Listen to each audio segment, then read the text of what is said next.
You ask Tiger to solve. This deals with linear equations with one unknown. The final result is x equals 51/7. Let's solve it step by step. Simplify the expression. Group like terms. Multiply the coefficients. Expand the parentheses. Simplify the arithmetic.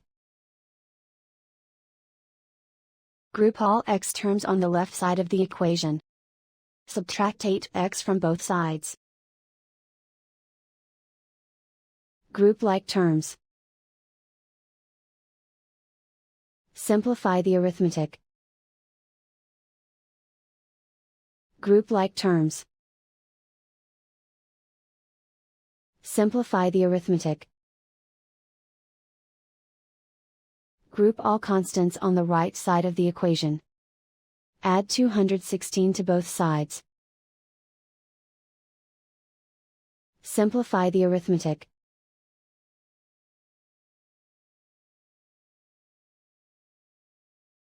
Isolate the x.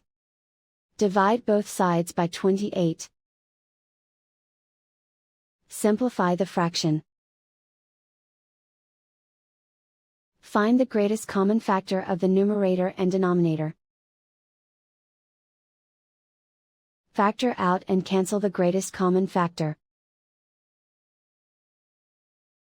And so the final result is x equals 51/7.